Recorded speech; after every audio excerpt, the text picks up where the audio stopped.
Halo teman-teman, selamat datang di Value Stock. Hari ini saya akan membahas analisa fundamental GGRM kuartal ketiga tahun 2020 atau PT Gudang Garam ya teman-teman. Oke teman-teman, ini disclaimernya. Pertama, ini merupakan sharing analisa fundamental, bukan ajakan beli, jual, atau hold suatu saham, dan keputusan investasi ada di tangan teman-teman selaku investor. Yang ketiga, hasil analisa ini bisa dijadikan referensi untuk analisa saham-saham yang teman-teman miliki.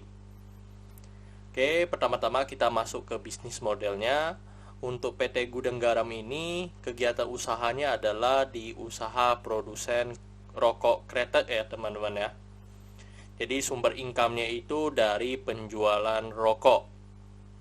Untuk segmen usahanya atau marketnya ada di Indonesia.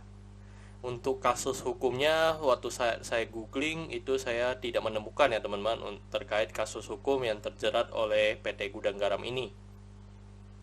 Dan kepemilikan sahamnya dimiliki oleh Surya Duta Investama sebesar 69,29%, Surya Mitra Kusuma itu 6,26%, dan sisanya dimiliki oleh masyarakat sebesar 24,45%, teman-teman. Oke teman-teman, ini bisa dilihat untuk produk yang dimiliki oleh PT Gudang Garam ini ya teman-teman ya.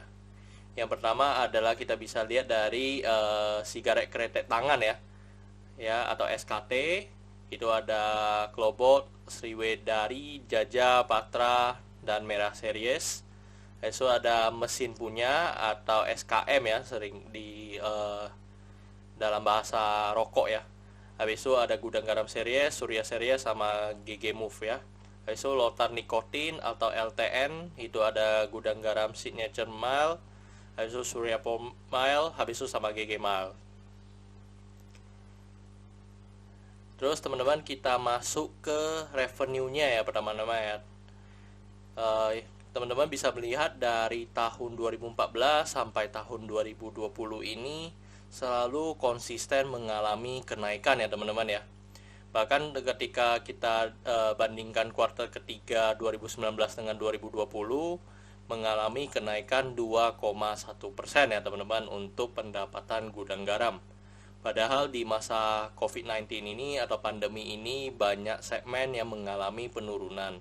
Tetapi untuk Gudang Garam masih mencetak pendapatan yang naik ya teman-teman ya.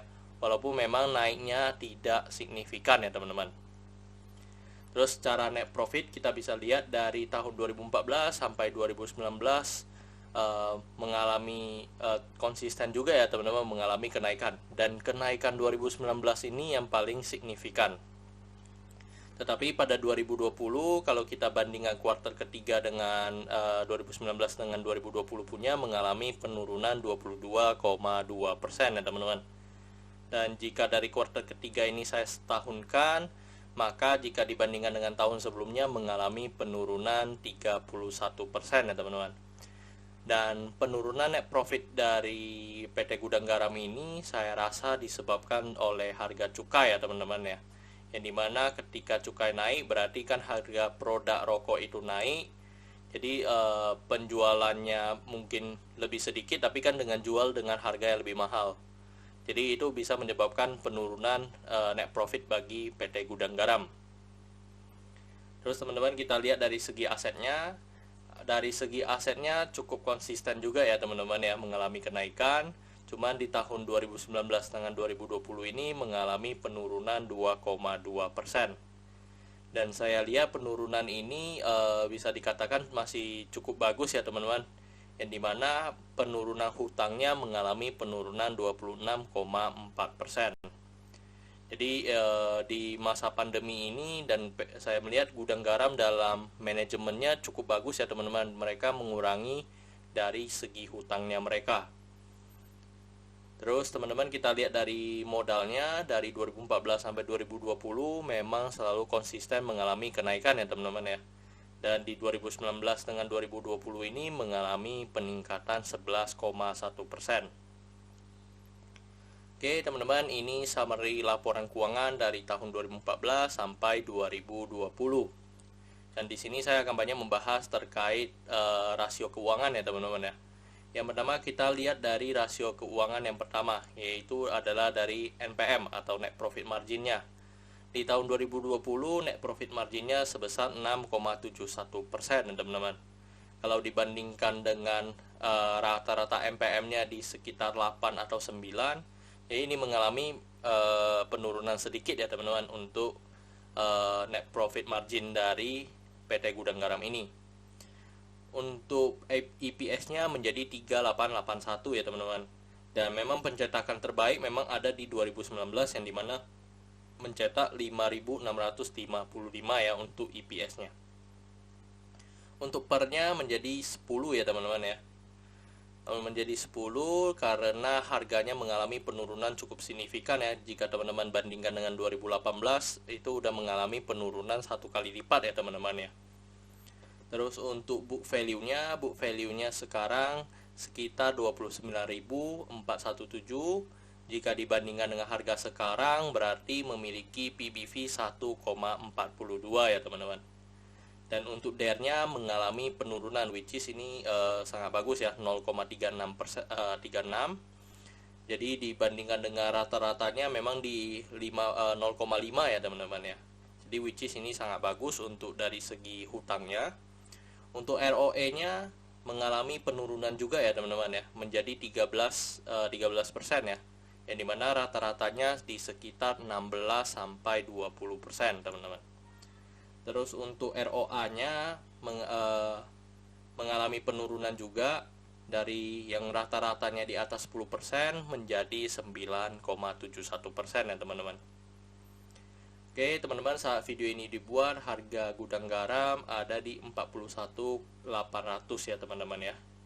Dan dari hitungan saya melalui analisa fundamental saya mendapatkan intrinsic value-nya ada di sekitar 46.000 sampai 55.000. Berarti untuk GGRM ini memiliki margin of safety sebesar 10 sampai 32% ya teman-teman.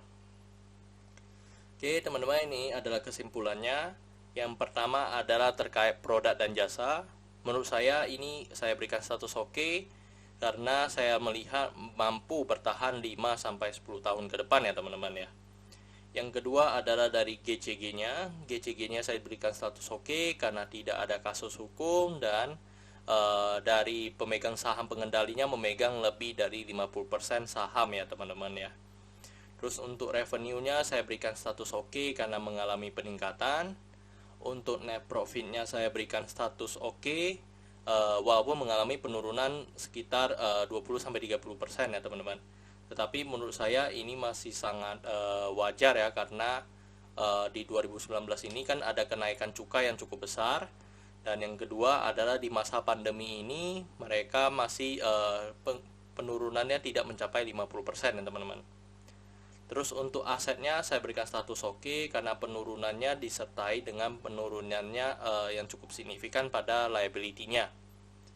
Terus untuk book value saya berikan status no karena memang book value-nya hanya di 29.000 sedangkan harga sekarang dijual 41.000 ya teman-teman ya.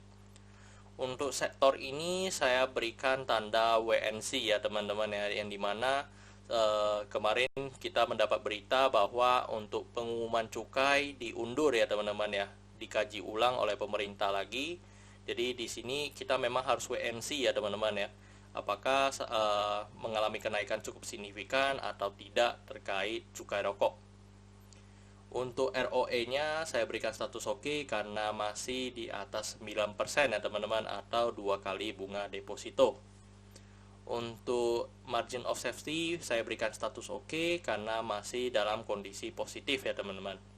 Untuk dividen saya berikan status oke karena 5 tahun terakhir GGRM ini selalu membagikan dividennya.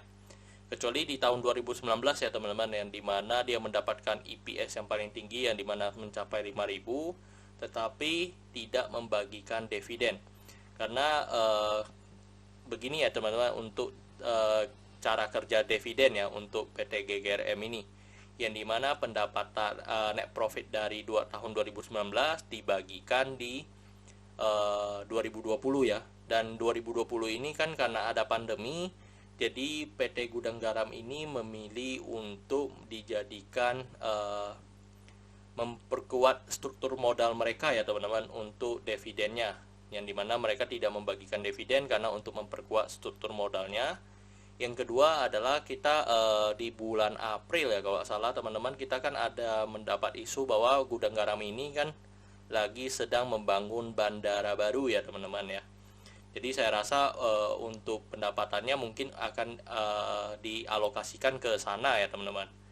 Tetapi kalau untuk yang selaku investor ya memang kita menjadi cukup kecewa juga ya tidak menerima dividen dari Gudang Garam, yang dimana dividennya kan cukup besar ya teman-teman kalau teman-teman melihat dari dividen-dividen tahun-tahun sebelumnya. Oke teman-teman, untuk kesimpulannya berarti 10/11 ya teman-teman ya, yang dimana WNC 1 kita harus menunggu sampai berita atau pengumuman terkait cukai ya teman-teman. Oke, pertanyaannya adalah apakah saya akan membeli saham Gudang Garam ini atau tidak. Untuk sementara teman-teman, sebenarnya saya sudah memiliki saham Gudang Garam. Tetapi untuk apakah menambah beli atau hold atau jual, saya masih belum punya keputusan. Jadi saya menunggu dulu teman-teman. Jadi sementara ini untuk keputusan beli atau jual atau hold saya masih belum ada keputusan, tetapi saya lebih menunggu informasi dari kenaikan cukai atau tidak teman-teman. Karena di mana ada kenaikan cukai berarti kan kemungkinan besar untuk tahun-tahun berikutnya net profit Gudang Garam ini pasti akan menyusut lagi ya teman-teman ya. Dimana menyusut berarti kan terjadi evaluasi lagi ya terhadap intrinsic value-nya atau perubahan harga ya. Harga wajarnya pasti akan mengalami perubahan. Jika tidak mengalami kenaikan berarti memang akan ada sentimen yang bagus ya untuk PT Gudang Garam ini.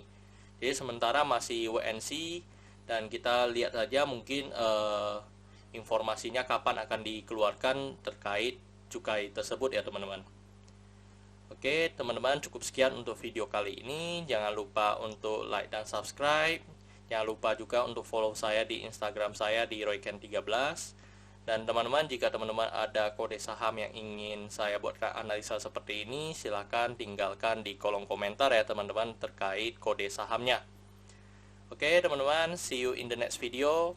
Bye bye.